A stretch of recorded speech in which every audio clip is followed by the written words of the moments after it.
Hi, I am Missy Gates, and I am showing you today how we're going to make a wreath for Advent. And if you ordered the kit from church, you're going to get this wonderful little oasis ring in a plastic base and a set of 4 candles to put in your wreath. But if you didn't get a kit, I'm going to show you how you can do that by using the real oasis. And you want to make sure you get the wet oasis and not the plasticky kind of dry, because you're going to want this to stay wet. So you have this piece of foam block, and I'm going to cut a circle out of the center of it. It's really easy to cut. It's best to use a serrated knife. So I'm just kind of cutting a little circle out here. Cut in the middle first, just to give me something to, I don't know how even this is going to be, but we'll see. So, and the thing with it is kind of forgiving. It's not, so I pop that out, so I have it like this, and then I'm going to cut this piece in half. So I'm just going to, okay, so, alright. It's pretty close to the center, I think. I'm just going to cut this down. Like I said, it's not perfect, but it's close enough. So I've got that kind of like that, and it can work the same way as this, because you're going to put the greens in and it'll end up being round. And I am just going to put this back together for a second and cut a little round the edges just a little bit. So I'm just going to kind of the edges there, just so it's not so sharp. And the thing about Oasis, it's one of my favorite things about Oasis, is that it's kind of magical in the way that it absorbs water. So you're going to want, before you get any of your greens to fill this up, you're going to want to make sure it is soaked. And there's water on the tray, and it's just soaking it up. And you want to make sure that you don't see any of the light green. You can see the difference in the color, the green that's absorbed the water, and the lighter green. So you can just keep on pouring until it doesn't soak it up anymore. And I'm always amazed at how much water it takes to completely soak it. Okay, so now once you've done that, you're going to want to just I mean, you don't have to soak it for any amount of time, but you want to make sure it's full of water. And now we're going to go cut some greenery. See you soon. Right. So I've got these are English boxwood, and we have to happen to have a lot of them in our yard. So I always use these for things at Christmas time. There's a lot of spider webs on here. But anyway, so I'm just gonna. And the way you usually do boxwood is you just kind of reach in the middle and you snap it, and it comes off. And you want to shake all the dry off. And if I were doing this properly, I would make sure that it's got a nice open end on it, and you want to soak it. I've got my little bucket here. I'm just kind of throwing things in here. And boxwood's really good because it lasts a long time. Any kind of waxy green leaf that you can find, magnolias are great. We have some of those. Any of the other evergreens are really good to use because they're going to last longer. You don't want to use any of like deciduous greens or things like that, because they just won't last very long and they're going to turn.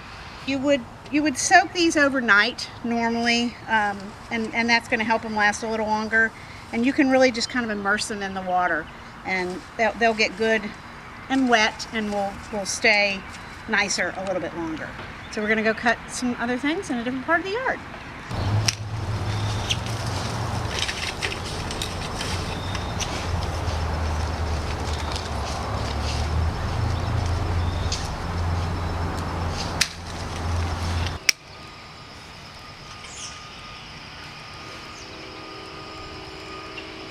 Little pine cones.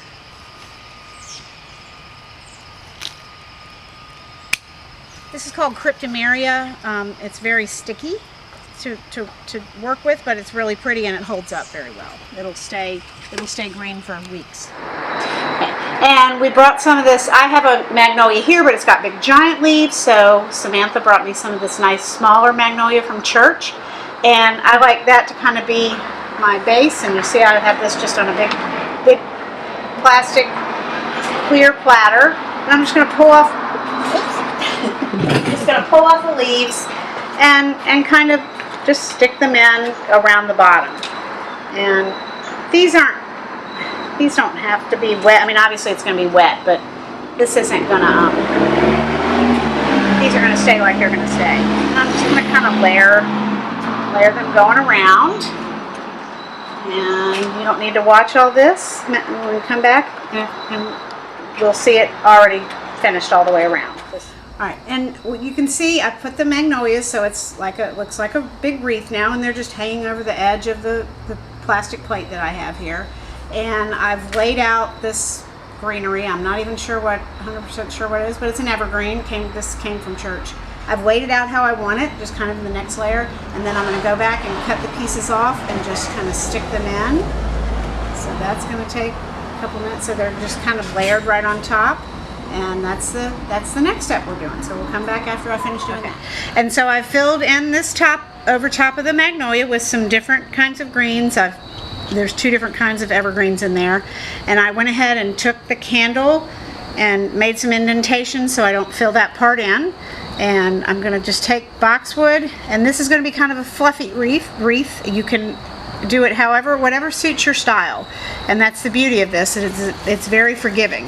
So I'm just going to start kind of filling this in, sticking these down in here, making sure not to fill in the hole where the candles are going to go, and we will come back after I've filled this all in. Okay. And so I've only filled in half of this with the boxwood, and like I said, it's pretty fluffy. You can make it whatever suits your design taste. And then I've got my little indentation where I had the candle, and so that's going to just sit right in there. I'm going to push it down in all the way. You can also, if you want to use little candle holders and set it out around the outside of it, however, that's the beauty of this. You can make it your own, however you want to do it. So this can go in here, or it could sit in a holder out here, or you could kind of put them all in the center, whatever works for you. So do that, and then I've got some little pine cones I'm going to throw in probably, and we've got some holly with some berries. I haven't quite decided yet if I want those in there. I may just leave it green. I kind of like it with just the different shades of green that are on here. So when you're making your own, you just you use what you have. Don't worry about it. If anybody wants boxwood, please send me an email or call me or something. I'm happy to share, because we really have a lot of boxwood at the house. So please do that. I'm happy to share the cryptomeria. I don't have and the holly and mandina. I've got a lot of things with berries. So if you want anything, please feel free to get in touch with me. And so that's it. I think once this is done, like I said, the candles will be on here, and then you just follow the schedule for lighting the candles on Sundays. There are little prayers you can do, and I hope you enjoy, and happy Advent, and look forward to seeing. If you do that one, take a picture maybe and send it to the church. I'd love to see what you've done. It's fun doing this with you all, and enjoy. Take care.